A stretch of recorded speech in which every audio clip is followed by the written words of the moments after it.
হক্কানি রব্বানি আলেমে বা আমল হতে হবে, শুধু আলেম হলে হবে না, হক্কানি রব্বানি আলেমে বা আমল। হক্কানি রব্বানি আলেমে বা আমল, যারা সুন্নতের অনুসারী, যারা বেদাত করে না, যারা শিরিক করে না, যারা কুসংস্কার করে না, শরীয়ত বিরোধী কোনো কর্মকাণ্ড করে না, হক্কানি রব্বানি আলেমে বা আমলারাই হলেন ওয়ারাসাতুল আম্বিয়া, নবীগণের সঠিক উত্তরাধিকারী ওয়ারিস। এদের সামনেও আমাদের সে আদব রক্ষা করে চলতে হবে, অন্যথায় আমাদের আমল বরবাদ হয়ে যাবে। আমার কথা নয়, রব্বুল আলামিনের ঘোষণা, আন তাহবাতা আমালুকুম ওয়া আনতুম লা তাশউরুন। এই আয়াতের প্রসঙ্গে মুফাসসিরিন কিরাম, উলামায়ে কিরাম বিভিন্ন তাফসীরের কিতাবে বিস্তারিতভাবে লিখেন যে একটা পরিবারে শান্তি আসতে হলে, শান্তি প্রতিষ্ঠা করতে হলে, তাহলে ছোট বড়কে মানতে হবে, ছেলে আব্বাকে মানতে হবে, আম্মাকে মানতে হবে, ছোট ভাই বড় ভাইকে মানতে হবে, শ্রদ্ধা করতে হবে, স্ত্রী স্বামীকে শ্রদ্ধা করতে হবে। সেই জন্য আমরা আমাদের ছেলে সন্তানদেরকে আমরা এই আদব কায়দাগুলো প্রথমে শিক্ষা দেব। আমরা আমাদের ছেলে মেয়েদেরকে প্রথমে উত্তম আদব শিক্ষা দেব, অন্য শিক্ষা দেব পরে, অন্য কিছু করব পরে। প্রথমে আমরা চিন্তা করব আমাদের সন্তানদেরকে উপহার হিসেবে দেব উত্তম শিক্ষা, উত্তম আদব। রাসূল পাক সাল্লাল্লাহু আলাইহি ওয়াসাল্লাম ইরশাদ ফরমিয়েছেন, قال رسول الله صلى الله عليه وسلم ما نحل والد ولده من نحل أفضل من أدب حسن أو كما قال النبي عليه الصلاة والسلام। আমি নবী বলতেছি, আমি বিশ্ব নবী সাল্লাল্লাহু আলাইহি ওয়াসাল্লাম বলতেছি, নবীজি সাল্লাল্লাহু আলাইহি ওয়াসাল্লামের ঘোষণা, মা নাহালা ওয়ালিদুন ওয়ালাদাহু মিন নাহলিন আফদালা মিন আদাবিন হাসানিন। একজন আব্বা, একজন আম্মা, একজন অভিভাবক তার অধীনস্থকে, তার ছেলে সন্তানকে যা কিছু দিয়ে যায়, টাকা দিয়ে যায়, পয়সা দিয়ে যায়, গাড়ি দিয়ে যায়, বাড়ি দিয়ে যায়, তার নামে ব্যাংক ব্যালেন্স করে যায়, সবকিছু করে গেল, কিন্তু তার সেই বেশি দিয়ে গেল, সে যদি তার ছেলেকে উত্তম আদব শিক্ষা দেয়, সে যদি তার ছেলে সন্তানকে যদি আদব তাজিম যদি শিক্ষা দেয়, আমি নবী বলতেছি তার ব্যাংক ব্যালেন্সের চেয়ে, তার গাড়ির চেয়ে, তার বাড়ির চেয়ে, তার সম্পদের চেয়ে তার আব্বা থেকে ছেলেটা উত্তম জিনিসই পেয়ে গেল। বলি আল্লাহু আকবার, কোনো সন্দেহ নেই। এখন আমরা মনে করি আমরা আমাদের ছেলেদের জন্য যদি ব্যাংক ব্যালেন্স করে যায়, কোটি টাকা রেখে যায়, তখন আমরা বলি আমার ছেলের জন্য আমি অনেক কিছু করে গেলাম, আমি আমার ছেলের জন্য বিল্ডিং করে দিয়ে গেলাম। তাহলে আমরা দাবি করি এবং গর্ব করি আমি আমার ছেলের জন্য অনেক কিছু দিয়ে গেলাম। আমরা গর্ব করি আমার ছেলের জন্য যখন আমি 5 কানি 10 কানি সম্পত্তি, যখন জায়গা জমি যখন আমি দিয়ে গেলাম, তখন আমরা গর্ব করি আমার ছেলেকে আমি অনেক কিছু দিয়ে গেলাম। কিন্তু যদি তাকে আমি উত্তম আদব শিক্ষা না দিই, আদব তাজিম, ভদ্রতামি এগুলো যদি শিক্ষা না দিই, তাহলে আমার পক্ষ থেকে আমার ছেলে কিছুই পেল না, আমার পক্ষ থেকে আমার ছেলে কিছুই পেল না, উত্তম কোনো কিছু পেল না। সেটা আমার কথার দ্বারা বিবেচনা করবেন না, রাসূল পাক সাল্লাল্লাহু আলাইহি ওয়াসাল্লামের হাদিসকে সামনে রেখে বিবেচনা করবেন। রাসূল সাল্লাল্লাহু আলাইহি ওয়াসাল্লাম বলেছেন, মা নাহারা ওয়ালিদুন ওয়ালাদাহু মিন নাহলিন আফদালা। এটা ইসমে তাফজিল, এটা অন্যর চেয়ে বেশি বোঝায়। আফদালা মিন আদাবিন হাসানিন, আমি নবী বলতেছি যে মা বাপ তার ছেলে সন্তানকে উত্তম আদব শিক্ষা দিতে পারলো, তাহলে সে সবচেয়ে বেশি দিতে পারলো। বলি সুবহানাল্লাহ, সুবহানাল্লাহ। দেখেন তো, আমরা ইনশাআল্লাহ এই হাদিস মতো আমল করবো তো ইনশাআল্লাহ। আমরা আমাদের ছেলে মেয়েদেরকে প্রথমে আদব কায়দা শিক্ষা দেব, আদব তাজিম শিক্ষা দেব। এই আদব তাজিম যে পরিবারে নাই, যে ফ্যামিলিতে নাই, যে সমাজে নাই, যে রাষ্ট্রে নাই, সেই রাষ্ট্রে, সেই সমাজে, সেই ফ্যামিলিতে, সেই পরিবারে কখনো শান্তি প্রতিষ্ঠিত হবে না।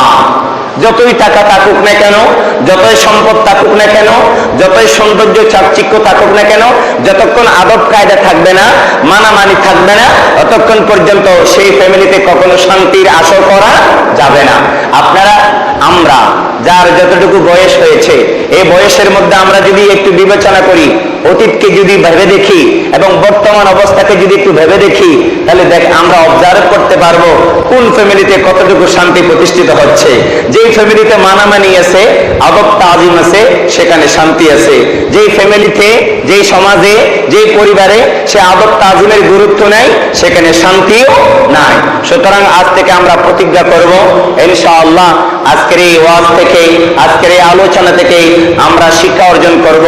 আমরা ইনশাআল্লাহ আমরা এই শিক্ষাকে, এই আদর্শকে আমরা আমাদের পরিবারে, আমাদের সমাজে আমরা প্রতিষ্ঠা করার জন্য আপ্রাণ চেষ্টা করে যাব ইনশাআল্লাহ।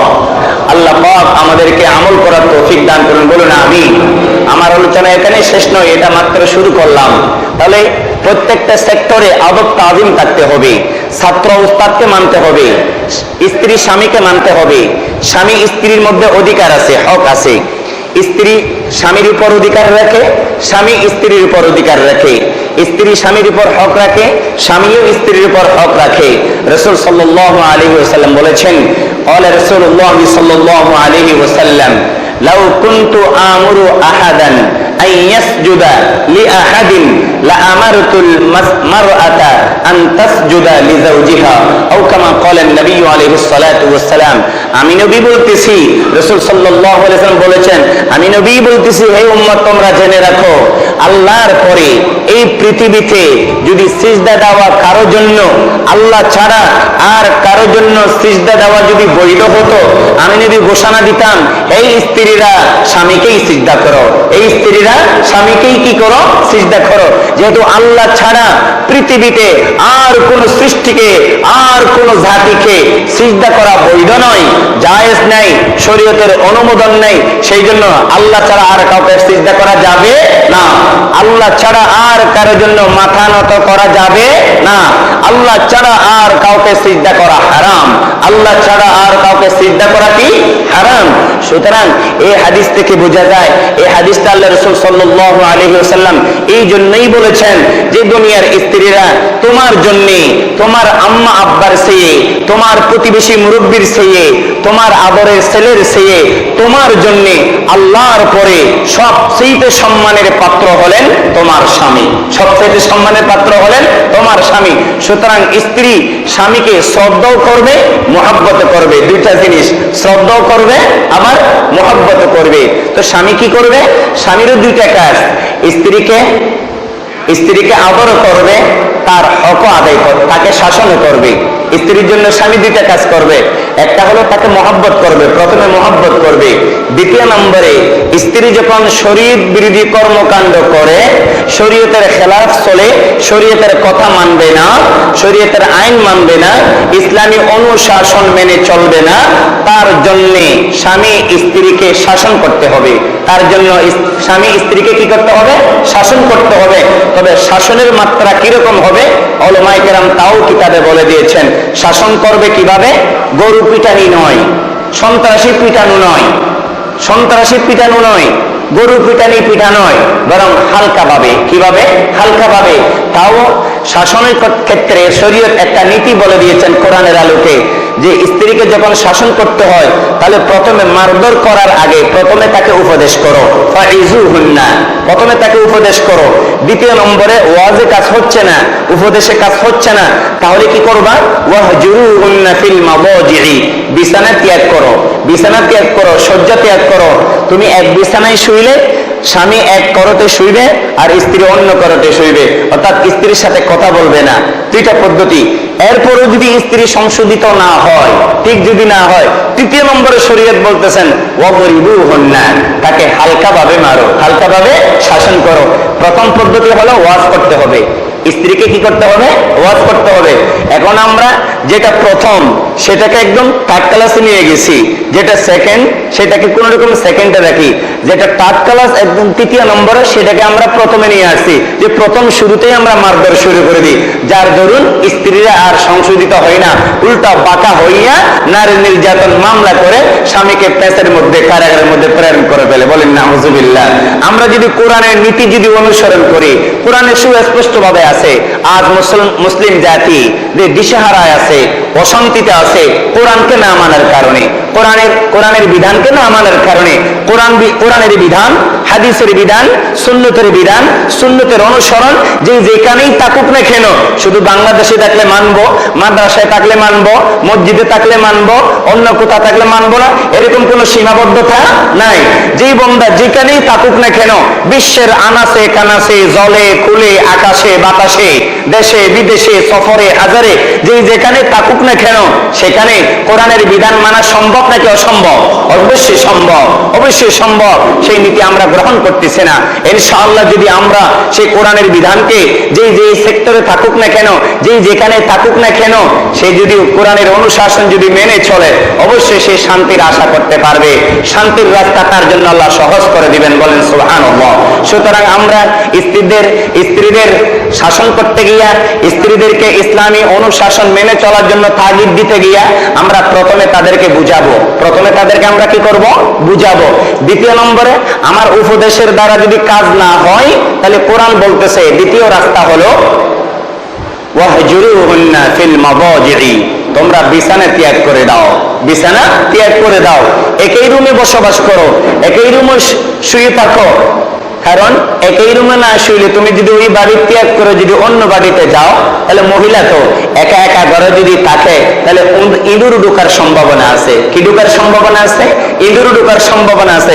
সেই জন্য মুফাসসিরিন কেরাম বলেন, একই রুমে থাকো, একই বাড়িতে থাকো, তবে শয্যা ত্যাগ করো, শয্যা ত্যাগ করো, বালিশ আলাদা করো, বালিশ আলাদা করো, তার দিকে চেহারা দিও না। তাহলে তার যদি ব্রেন থাকে, আকল থাকে, তার যদি অনুভূতি থাকে, সে অনুভব করতে পারবে নিশ্চয় আমার স্বামী আমার উপর রাগান্বিত হয়েছে, কি কারণে রাগান্বিত হয়েছে সে বোঝার জন্য চেষ্টা করবে। এটা হলো দ্বিতীয় নম্বরের পদ্ধতি। তৃতীয় নম্বরের পদ্ধতি হলো ওয়াদরিবুহুন্না। এরপরেও যদি কাজ না হয়, উপদেশের দ্বারাও কাজ হচ্ছে না, বিছানা ত্যাগ করার দ্বারাও কাজ হচ্ছে না, তৃতীয় নম্বরে শরীয়তে বলতেছে ওয়াদরিবুহুন্না, তাকে মারধর করো। কিরকম মারধর? হালকা ভাবে, হালকা ভাবে। যে উলামায়ে কেরাম বলেছেন যে রুমালকে দুই প্যাচ দিয়া এইভাবে হালকা মারতে হবে, অথবা মিসওয়াক থাকলে মিসওয়াক দিয়ে হালকা ভাবে মারতে হবে। এখন তো আমরা বউকে পিটাই, বউকে মারধর করি, শাসন করতে গিয়ে আমরা সন্ত্রাসী হয়ে যাই, জালেম হয়ে যাই। গরু যেটা দিয়ে গরু পিঠায়, সেরকম একটা লাঠি নিয়ে আমরা সেই স্ত্রীকে পিঠাই, যার দরুন আমরা মারের ক্ষেত্রে সীমা লঙ্ঘন যখন করে ফেলবো, তখন আমি সন্ত্রাসী আর জালেম হিসেবে বিবেচিত হব আল্লাহর দরবারে। নাউজুবিল্লাহ। সেই জন্য আমরা কখনো এইরকম মারধর করব না। দেখেন ইসলাম কত সুন্দর মানুষকে দিক নির্দেশনা দিয়েছেন। আজ মানুষ কোরআন নিয়ে রিসার্চ করে না, কোরআন নিয়ে গবেষণা করে না, কোরআন নিয়ে মানুষ ভাবে না। সেই জন্য মানুষ আজকে একদম ভুল পথে চলতেছে, দিশাহারা হয়ে গেছে, মানুষ অজ্ঞ হয়ে চলতেছে, যেন সে কিছুই জানে না। আর সব ক্ষেত্রে সে জানে, ইসলামের ক্ষেত্রে আসলে নাকি সে কিছু জানে না। এটা আমাদের অজ্ঞতার পরিচয়, অলসতার পরিচয়, উদাসীনতার পরিচয়। উদাসীন থাকার সময় আর নাই। আল্লাহ পাক রব্বুল আলামিন বলেছেন, আলাম ইয়ানি লিল্লাযীনা আমানু আন তাখশা কুলুবুহুম লিযিকরিল্লাহ। হে বান্দা, এখনো কি তুমি ভয় করো না? এখনো কি তোমার চেতনা আসে নাই? এখনো কি তোমার পরকালের চিন্তা বেদনা তোমার অন্তরে কি ঢোকে নাই? এখনো সময় আছে, এখনো আমাদের সময় আছে, এখনো বাবার সময়। এখন থেকে যদি আমরা ভাবি, আমরা ভালো হয়ে যাবে ইনশাআল্লাহ। রব্বুল আলামিন আমাদেরকে ইসলামী অনুশাসন মেনে চলার তৌফিক দান করুন, বলুন আমিন। তাহলে স্ত্রী স্বামীকে শ্রদ্ধা করতে হবে, আবার মহব্বত করতে হবে। আর স্বামী স্ত্রীকে আদরও করবে, মহব্বত করবে, সাথে সাথে প্রয়োজন বুঝে প্রয়োজন ক্ষেত্রে শাসনও চালিয়ে যাবে। কয়টা কাজ? স্বামীর ক্ষেত্রেও দুইটা কাজ, স্ত্রীর ক্ষেত্রেও দুইটা কাজ। আর যারা ছেলে সন্তান আছে, এদেরকে অবশ্যই তার বড় ভাই যদি থাকে, আব্বা যদি থাকে, আম্মা যদি থাকে, বড় বোন যদি থাকে, তাহলে অবশ্যই শ্রদ্ধা করতে হবে।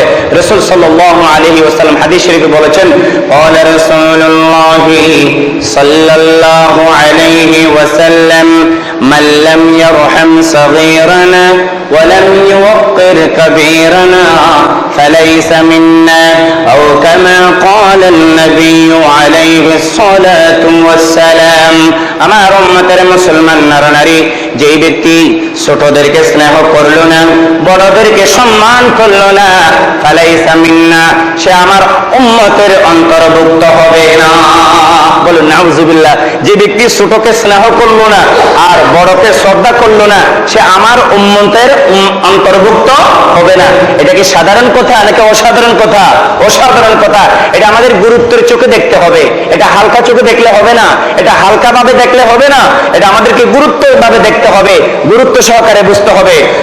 আমরা ছোটকে স্নেহ করব আল্লাহর ওয়াস্তে, মহব্বত করব, আর বড়কে সম্মান করব রাসূলের বিধান মানার ক্ষেত্রে, সেই নিয়তে আমরা বড়কে শ্রদ্ধা করব। তাহলে আমরা রাসূল পাক সাল্লাল্লাহু আলাইহি ওয়াসাল্লামের খাঁটি উম্মতের দলে অন্তর্ভুক্ত হতে পারবো ইনশাআল্লাহ। ইনশাআল্লাহ। আমরা যারা জ্ঞানে ছোট, আমরা যারা ইলমে ছোট, আমরা যারা বয়সে ছোট, আমার সেই যিনি জ্ঞানে বড় তাকে আমি সম্মান করব, তাকে আমি সম্মান করব। সাহাবায়ে কেরামের আদর্শের ভিতরে, জীবনের ভিতরে সেগুলা পাওয়া যায়, সেগুলা পাওয়া যায়। একদিন হযরত আবু বকর সিদ্দিক রাদিয়াল্লাহু আনহু, হযরত আবু দারদা রাদিয়াল্লাহু আনহু, দুইজন একসাথে হাঁটতেছেন। নাম মনে থাকবে তো ইনশাআল্লাহ? হযরত আবু বকর সিদ্দিক এবং হযরত আবু দারদা রাদিয়াল্লাহু তাআলা আনহুমা, দুইজন সাহাবী একসাথে হাঁটতেছেন। হযরত আবু দারদা রাদিয়াল্লাহু আনহু হাঁটতে হাঁটতে এক পর্যায়ে সিদ্দিক আকবর রাদিয়াল্লাহু তাআলার আগে চলে গেলেন। রাসূল সাল্লাল্লাহু আলাইহি ওয়াসাল্লাম সেটা দেখে ফেললেন, সাথে সাথে ডাকলেন হযরত আবু দারদা রাদিয়াল্লাহু তাআলাকে, ডাকলেন, আবু দারদা, আবু বকরকে কি তুমি চিনো? তখন আবু দারদা রাদিয়াল্লাহু আনহু বললেন, ইয়া রাসূলুল্লাহ, ইনি সর্বপ্রথম বয়স্কদের মধ্যে সর্বপ্রথম ঈমান নিয়ে আসছিলেন, মুসলমান হয়েছেন, সেই হিসেবে চিনতেছি। রাসূল সাল্লাল্লাহু আলাইহি ওয়াসাল্লাম বলছেন, না, এইভাবে চিনলে হবে না। আবু বকর সিদ্দিক রাদিয়াল্লাহু তাআলা আনহু তোমার চেয়ে সর্বক্ষেত্রে তিনি এগিয়ে আছেন, ওনার ইলম বেশি, ওনার জ্ঞান বেশি, ওনার আমল বেশি। সুতরাং হাঁটার সময় আবু বকরের হাঁটার অধিকার তোমার নাই, আবু বকরের আগে ভাগে হাঁটার অধিকার তোমার নাই। অর্থাৎ আবু বকর আগে হাঁটবে আর তুমি পিছনে হাঁটবে, তাহলে আদব রক্ষা হবে, সম্মান রক্ষা হবে। এখান থেকে উলামায়ে কেরাম তাফসীর করেছেন, তাবিল করেছেন যে হক্কানি রব্বানি আলেমে বা আমলের আগে যদি আমাদের হাঁটতে হয় তাহলে অনুমতি নিয়ে যাব। কি নিয়ে যাব? অনুমতি নিয়ে যাব। হুজুর একটু কাজ আছে, যেতে পারবো, এরকম যদি বলেন তাহলে সে আলেম অবশ্যই, তিনি যদি কোরআনের জ্ঞান যদি তার অবশ্যই থাকে, তার যদি কোরআনের জ্ঞান যদি থাকে, সে অবশ্যই আপনাকে বলবে যে ঠিক আছে, কোনো অসুবিধা নেই বাবা, যেতে পারেন। এইভাবে যদি আমি চলি তাহলে রাসূল পাক সাল্লাল্লাহু আলাইহি ওয়াসাল্লামের হুকুমও মানা হলো, কোরআনের বিধানও আমার মানা হলো, যে উলামায়ে কেরামকে সম্মান করা হলো, উলামায়ে কেরামের আন্তরিক ইখলাসের সহিত দোয়া আমি অর্জন করতে পারবো। বলেন সুবহানাল্লাহ। আমরা আমল করবো তো ইনশাআল্লাহ। এই হাদিস থেকে অনেক কিছু শিক্ষা পাওয়া যায়। রাসূল সাল্লাল্লাহু আলাইহি ওয়াসাল্লামের ইন্তিকালের পর সাহাবায়ে কেরাম হাদিস সংগ্রহ করার জন্য বিভিন্ন স্থানে ভ্রমণ করতেন, সফর করতেন। হযরত আব্দুল্লাহ বিন আব্বাস রাদিয়াল্লাহু আনহু রাইসুল মুফাসসিরিন, ওনার টাইটেল ছিল রাইসুল মুফাসসিরিন। মুফাসসিরিন কেরামের জগতে রাইসুল মুফাসসিরিন এই টাইটেল সহজে কেউ অর্জন করতে পারে নাই। হযরত আব্দুল্লাহ বিন আব্বাস রাদিয়াল্লাহু আনহু টাইটেল পেয়েছেন রাইসুল মুফাসসিরিন। সোজা কথা, কিভাবে পেলেন, তিনি কিভাবে রাইসুল মুফাসসিরিন হয়েছেন, তার একটা হাদিসের আলোকে ঘটনা আছে। তিনি রাসূল সাল্লাল্লাহু আলাইহি ওয়াসাল্লামকে উযুর পানি দেওয়ার জন্য অনেকদিন অপেক্ষা করছিলেন, যে আমি রাসূল সাল্লাল্লাহু আলাইহি ওয়াসাল্লামকে যদি একদিন উযুর পানি দিতে পারি, নবীকে যদি উযু করাইতে পারি, নবীর দোয়া পাইয়ে আল্লাহ আমাকে বড় বানিয়ে দিবেন, এই প্রত্যাশায়, এই আশায় অনেক দিন কাটিয়ে দিলেন। একদিন ঘটনাক্রমে একটা রাত্রিতে তিনি এশারের নামাজের পর লোটার মধ্যে, কলসির মধ্যে পানি নিয়ে সারা রাত জাগ্রত রইলেন, সারা রাত জাগ্রত রইলেন। রাসূল সাল্লাল্লাহু আলাইহি ওয়াসাল্লাম তাহাজ্জুদের নামাজ পড়ার জন্য যখন জাগ্রত হলেন, যখন উযু করার জন্য যাচ্ছিলেন, হযরত আব্দুল্লাহ বিন আব্বাস রাদিয়াল্লাহু আনহু বললেন, ইয়া রাসূলুল্লাহ, ফানি হাজির, ফানি হাজির। এইভাবে যখন বললেন, রাসূল সাল্লাল্লাহু আলাইহি ওয়াসাল্লাম দেখলেন যে আব্দুল্লাহ বিন আব্বাস এত গভীর রাত্রি এত গভীর রাত্রিতে তুমি পানি নিয়ে দাঁড়িয়ে আছো, এটা কিরকম আশ্চর্যের বিষয় যে কেন তুমি এইভাবে দাঁড়িয়ে আছো? তিনি বললেন, ইয়া রাসূলুল্লাহ সাল্লাল্লাহু আলাইহি ওয়াসাল্লাম, দীর্ঘদিনের আমার আশা ছিল যে আপনাকে উযুর পানি দেব, আপনি উযু করবেন, আল্লাহর দরবারে আমার জন্য একটু দোয়া করবেন। এই কথা যখন তিনি আল্লাহ রাসূল সাল্লাল্লাহু আলাইহি ওয়াসাল্লাম যখন আব্দুল্লাহ ইবনে আব্বাস থেকে এই কথা শ্রবণ করলেন, তখন সাথে সাথে আল্লাহর দরবারে মহানবী সাল্লাল্লাহু আলাইহি ওয়াসাল্লাম সে আব্দুল্লাহ ইবনে আব্বাস রাদিয়াল্লাহু আনহুর জন্য দোয়া করে দিলেন, আল্লাহুম্মা ফাক্কিহ, আয় আল্লাহ পাক রব্বুল আলামিন আব্দুল্লাহ ইবনে আব্বাসকে যুগ শ্রেষ্ঠ আলেম দ্বীন বানিয়ে দাও। বলেন সুবহানাল্লাহ। আয় আল্লাহ পাক রব্বুল আলামিন কোরআনের রহস্য, কোরআনের গুট, কোরআনের ভিতরের জিনিস, কোরআনের গভীরতার মধ্যে পৌঁছার তৌফিক আল্লাহ তুমি আব্দুল্লাহ বিন আব্বাসকে দান করো। বলেন সুবহানাল্লাহ। নবীর দোয়া কি বিতা যাবে? না, নবীর দোয়া অক্ষরে অক্ষরে আল্লাহর দরবারে কবুল হয়েছিল। সেই দোয়ার বরকতে হযরত আব্দুল্লাহ বিন আব্বাস রাদিয়াল্লাহু আনহু মুফাসসিরিন কেরামের জগতে এত বড় বসি মুফাসসির হয়েছে, তার তাফসীর সকলের কাছে গ্রহণযোগ্য। হযরত আব্দুল্লাহ বিন আব্বাসের তাফসীর সকলের কাছে গ্রহণযোগ্য। ওনার তাফসীরের কথা বললে অন্যরা নীরব থাকে, আর কোনো কথা বলে না, কোনো আপত্তি করে না, কোনো বাড়াবাড়ি আর করে না, কোনো অভিযোগ করে না, কারণ তিনি হলেন আল্লাহ রাসূল সাল্লাল্লাহু আলাইহি ওয়াসাল্লামের দোয়া প্রাপ্ত সাহাবী হযরত আব্দুল্লাহ বিন আব্বাস রাদিয়াল্লাহু আনহু রাইসুল মুফাসসিরিন।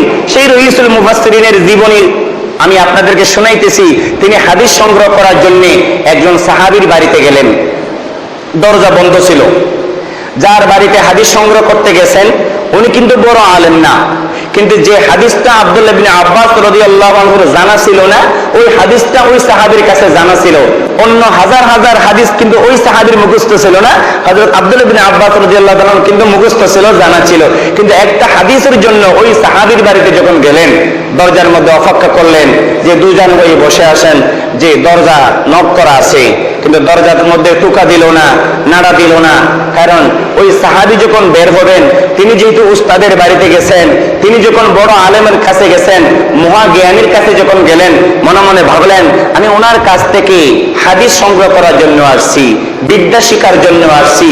আমি যদি তাকে বাড়ি দিয়ে যদি বের করায়, আমি যদি তাকে দরজা নক কইরা যদি তাকে বের করায়, তাহলে সে মুহতাজ হবে, আমি মুহতাজিলাই হব।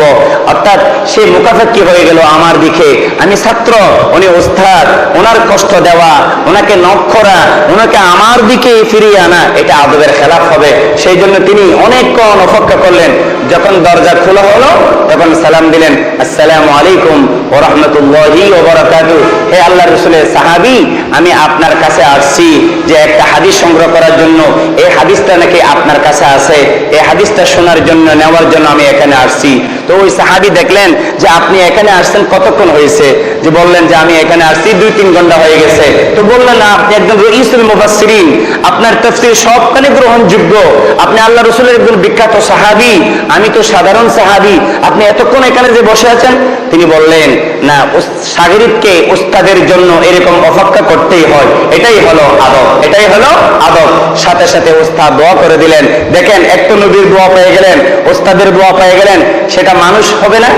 সেটা অমানুষ হবে নাকি মানুষ হবে? অবশ্যই মানুষ হবে।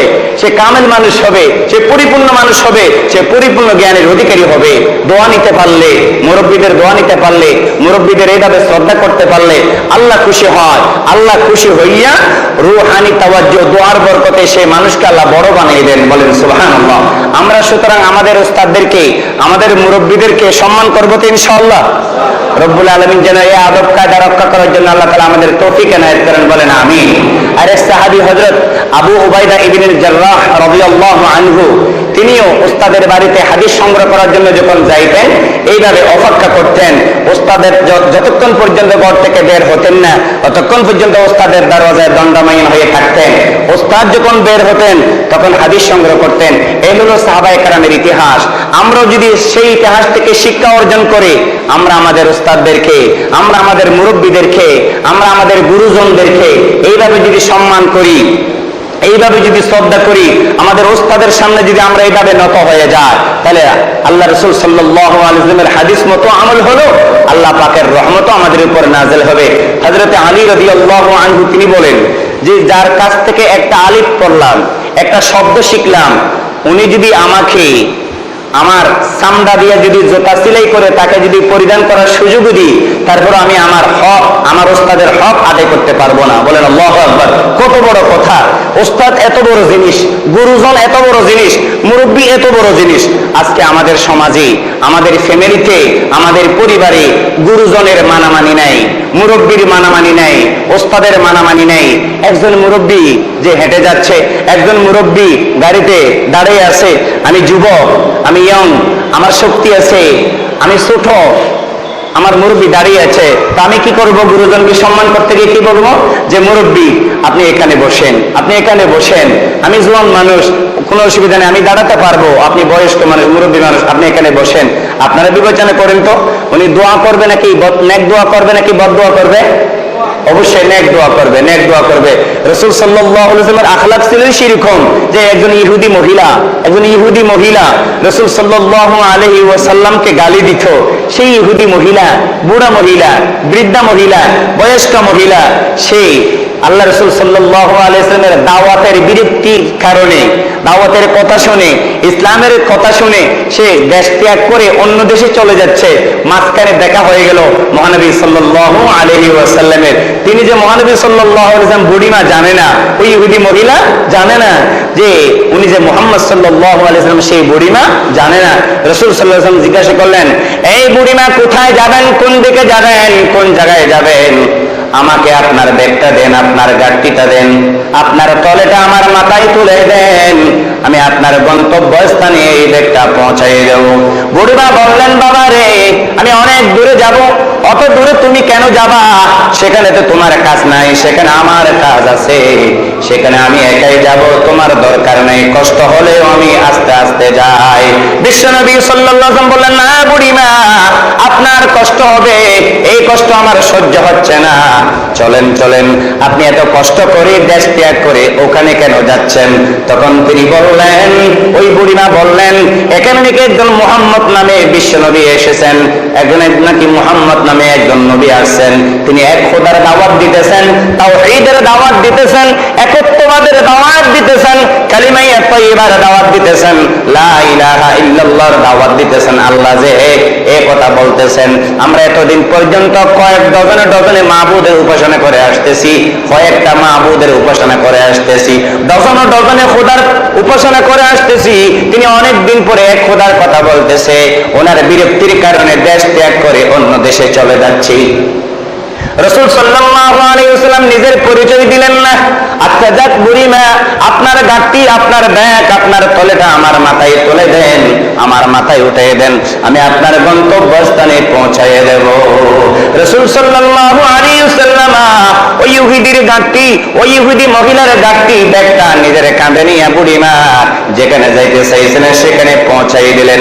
সেখানে পৌঁছাই দেওয়ার পর ওই বুড়িমা জিজ্ঞাসা করলেন, বাবা রে, তুমি আমার জন্য এত কষ্ট করলা, তোমার পরিচয়টা একটা দিবা কি? তোমার পরিচয়টা আমি জানতে চাই, তোমার পরিচয় আমি জানতে চাই। রাসূল সাল্লাল্লাহু আলাইহি ওয়াসাল্লাম বললেন, বুড়িমা, যার বিরক্তির কারণে, যার দাওয়াতের বিরক্ত মনে করে, যার দাওয়াতকে বিরক্ত মনে করে, কষ্ট মনে করে দেশ ত্যাগ করে চলে যাচ্ছেন, আমি হলাম তিনি, আমি নবী মুহাম্মদুর রাসূলুল্লাহ সাল্লাল্লাহু আলাইহি ওয়াসাল্লাম। বুড়িমা বললেন, আমি যেই নবীর আদর্শ এত সুন্দর, যে ব্যক্তির চালচলন এত সুন্দর, যে ব্যক্তির চরিত্র এত সুন্দর, যে ব্যক্তি অন্যের উপকার করতে পারে, ইহুদির উপকার করতে পারে, বিজাতির উপকার করতে পারে, মানুষের সেবা করতে পারে, আমি তো ভুল করলাম না বাবারে, আমার সিদ্ধান্ত ভুল হয়ে গেল, আমি এখনই মুসলমান হয়ে গেলাম। আশহাদু আল্লা ইলাহা ইল্লাল্লাহু ওয়া আশহাদু আন্না মুহাম্মাদান আবদুহু ওয়া রাসূলুহু। সাথে সাথে মুসলমান হয়ে গেলেন। আখলাকের কারণে, সেবার কারণে, ছোটজন বড়জনকে সম্মান করার কারণে। যদি বা রাসূল সাল্লাল্লাহু আলাইহি ওয়াসাল্লাম বয়সে ছোট কিন্তু মানে বড়, বয়সে ছোট মানে বড়, কিন্তু ওই বুড়িমা বয়সে বড়, বুড়িমা বয়সে বড়। রাসূল সাল্লাল্লাহু আলাইহি ওয়াসাল্লাম সেবা করলেন, শ্রদ্ধা করলেন। ভাইয়েরা আমার, আমরা যদি সেই রকম সেবা করি, আমার সেবা দেখিয়া, আমার চরিত্র দেখিয়া হতে পারে বিজাতি মুগ্ধ হইয়া সেও ঈমানের সুশীতল ছায়া তলে আশ্রয় গ্রহণ করতে পারবেন। সুবহানাল্লাহ। এখন তো আমাদের মাঝে সেরকম চরিত্র নাই, সেরকম আদর্শ নাই। এখনকার আমাদের অবস্থা দেখলে যারা মুসলমান এরা পর্যন্ত নাউযুবিল্লাহ অমুসলিম হওয়ার উপক্রম হয়ে গেছে। বিজারিতরা তো মুসলমান হওয়া তো দূরের কথা, মুসলিমারা পর্যন্ত অমুসলিম হওয়ার উপক্রম হয়ে গেছে, নাউযুবিল্লাহ। সুতরাং আজ থেকে প্রতিজ্ঞা করব, আমরা আমাদের আখলাককে দুরুস্ত করব, আমাদের চরিত্রকে উত্তম চরিত্র হিসেবে রূপান্তরিত করব তো ইনশাআল্লাহ। ইনশাআল্লাহ আল্লাহ পাক সকলকে আমল করার তৌফিক এনায়েত করেন, বলেন আমিন। ইশারের আযান হয়ে গেছে, আর বেশি দীর্ঘায়িত করা যাবে না। আজকের মাহফিলে বড় বড় উলামা ইকরাম, বড় বড় ব্যক্তিবর্গ এখানে ইনশাআল্লাহ তশরিফ আনবেন। বিশেষ করে আজকের মাহফিলে প্রধান অতিথি শেখ আব্দুর রাজ্জাক বিন ইউসুফ সাহেব মাদ্দাজিল্লাহুল আলী হযরত তশরিফ এনেছেন, একদম হযরত এসেই গেছেন। এর পূর্বে আরো অনেক আলোচকরা রয়ে গেছেন। আমি যদি সময়টা বেশি নিয়ে নিই তাহলে এদের হক নষ্ট হয়ে যাবে, সেই জন্য আমি আমার আলোচনাকে আর বেশি দীর্ঘায়িত করতে যাচ্ছি না। ইনশাআল্লাহ অন্য কোনো সময় সুযোগ হলে ইনশাআল্লাহ সময় নিয়ে, সময় হাতে নিয়ে সুযোগ করে ইনশাআল্লাহ দীর্ঘক্ষণ আলোচনা করার জন্য চেষ্টা করব। আজকে আমরা দোয়া করি আল্লাহ তাআলা যেন আজকের মাহফিলকে সর্বাত্মক সফল করেন, হেদায়েতের জরিয়া বানিয়ে দেন, আল্লাহ বলা মানুষকে আল্লাহ ওয়ালা বানিয়ে দেন, বদকারকে আল্লাহ তাআলা যেন নেককার বানিয়ে দেন, বলেন আমিন। যারা দুনিয়াদার আল্লাহ পাক তাদেরকে যেন দিনদার বানিয়ে দেন, বলেন আমিন। যারা বদকার আল্লাহ পাক আজকের মাহফিলের বরকতে তাদেরকে নেককার বানিয়ে দেন। যারা বেনমাজি আল্লাহ পাক আজকের আলোচনার বরকতে তাদেরকে নমাজি বানিয়ে দেন। যারা আল্লাহ বলা, আল্লাহকে ভুলে গেছে, দুনিয়ামুখী জীবন যাপন করতেছে, আল্লাহ তাআলা যেন আজকের মাহফিলের বরকতে, আলোচনার বরকতে তাদেরকে আল্লাহমুখী এবং আল্লাহর ভয়ভীতি অর্জনকারী সেরকম অন্তর নসিব করেন, বলেন আমিন। ওমা আলাইনা ইল্লাল বালাগ ওয়া আখির দাওয়ানা আনিল হামদুলিল্লাহি রাব্বিল আলামিন ওয়া সাল্লাল্লাহু আলান নবিয়্যিল উম্মিয়্যিল কারীম ওয়া আলা আলিহি ওয়া সাহবিহি আজমাইন। আমি অত্যন্ত মুখরিত, আনন্দিত, অত্যন্ত খুশি আমার লাগতেছে, অত্যন্ত যে আজকে আমি খুবই আনন্দিত যে আজকের এই প্রোগ্রামে, আজকের এই মাহফিলে মাশাআল্লাহ দেখতেছি বিশেষ করে বেশিরভাগ ইয়াং জেনারেশন ভাইরা, যুবক ভাইরা, মুরব্বীদের উপস্থিতি কম হলেও সমবয়সী ভাইদের উপস্থিতি অনেকটা বেশি, আলহামদুলিল্লাহ। ইয়াং জেনারেশন যুবক ভাইরা যদি ইসলাম প্রিয় হয়ে যায়, ইসলামের সৈনিক হয়ে যায়, ইনশাআল্লাহ শুধু পরিবারের শান্তি তাই নয়, এদের প্রভাবে সমাজের শান্তি আসবে, রাষ্ট্র একদিন শান্তিতে পরিণত হবে ইনশাআল্লাহ। রব্বুল আলামিন যেন আমাদের সকলকে ইসলামের প্রতি অনুপ্রেরণকারী, ইসলামের প্রতি আমাদের আন্তরিকতা, ধর্মের প্রতি আন্তরিকতা আল্লাহ পাক প্রত্যেকের অন্তরে নসিব করেন, বলেন আমিন। আসসালামু আলাইকুম ওয়া রাহমাতুল্লাহি ওয়া বারাকাতুহু।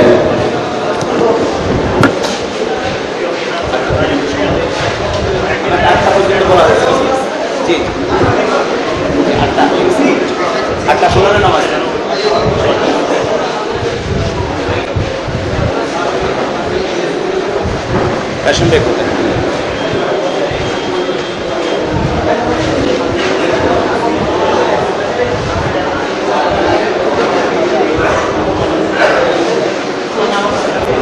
নমাজ চলতেছে, যে নমাজের এলান করে দেন। হ্যাঁ, নামাজের আযান